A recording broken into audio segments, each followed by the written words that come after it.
Friends, இந்த மாதிரி ஒரு வாக்மேன் நம்மள பல பேர்கிட்ட இருந்திருக்கும். பட் இதை ரொம்ப நாள் யூஸ் பண்ணாமல் வச்சுருந்து அது வந்து ஒரு மாதிரி கண்டிஷனுக்கு மாறி இருக்கும். ஸோ இந்த வீடியோவில் வந்து இதை எப்படி நம்ம புதுப்பிக்கிறதுன்றதை பார்க்கலாம்.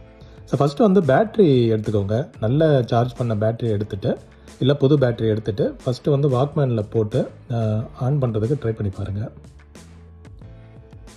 அதுக்கு முன்னாடி வந்து நம்ம ஐபிஐ எடுத்து நல்லா வந்து ஹெட்டை வந்து க்ளீன் பண்ணணும். ஓகே, ஸோ ஹெட்டை வந்து பக்காவாக க்ளீன் பண்ணிக்கோங்க திறந்து. அதுக்கப்புறமா நம்ம இயர்ஃபோன்லேயோ ஆம்பிளிஃபையர்லையோ கனெக்ட் பண்ணி ப்ளே பண்ணி பாருங்கள். இது ரொம்ப ஸ்லோவாக ப்ளே ஆகுது. ஸோ இதில் வந்து நம்ம பெல்ட்டோ இல்லை மோட்டர் ஸ்பீடோ அட்ஜஸ்ட் பண்ண வேண்டியது இருக்கும். ஸோ அதை எப்படி பண்ணுறதுன்றதை சிம்பிளாக நான் உங்களுக்கு சொல்கிறேன். ஃபஸ்ட்டு வந்து கேசட்டை எடுத்துருங்க. அதுக்கப்புறம் பின்னாடி பார்த்தீங்கன்னா ஒரு 2 இல்லை 4 ஸ்க்ரூ இருக்கும். அதை மட்டும் ஈஸியாக கழட்டிடுங்க ஒரு நல்ல ஸ்க்ரூ டிரைவர் வச்சு.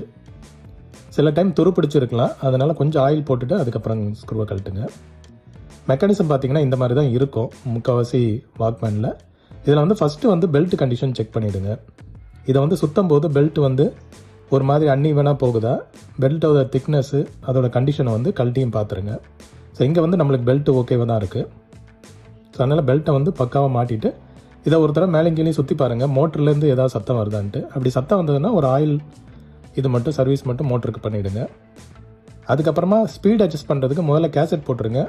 அதே மாதிரி நான் பேட்ரி முன்னாடி சொன்ன மாதிரி பேட்டரியை வந்து நல்லா சார்ஜ் பண்ணிவிட்டு, இல்லை புது பேட்டரி எடுத்து போட்டு நம்ம இயர்ஃபோன்லேயோ இல்லை ஆம்பிளிஃபையர்லேயோ கனெக்ட் பண்ணுங்கள் ஃபஸ்ட்டு.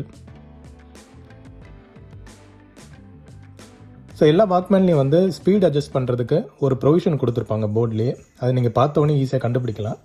சின்ன ஓட்ட மாதிரி இருக்கும், அதுக்குள்ளே வேரியபிள் ரெசிஸ்டர் இருக்கும். நம்ம சின்ன ஸ்க்ரூ டிரைவர் வச்சு அதை வந்து அட்ஜஸ்ட் பண்ணிங்கன்னா இந்த மாதிரி மாறும்.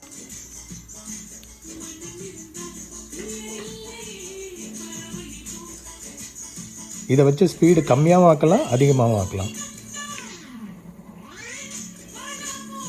ஸோ அவ்வளோதான் ஃப்ரெண்ட்ஸ். இதை வச்சு நம்ம வந்து வாக்மேனை பழைய ஸ்டேட்டுக்கு கொண்டு வந்து திரும்பவும் அந்த பழைய மெமரிஸோட நல்ல பாட்டு கேட்கலாம். வீடியோ பிடிச்சிருந்தா வீடியோவை லைக் பண்ணுங்கள், சப்ஸ்கிரைப் பண்ணுங்கள் சேனலை.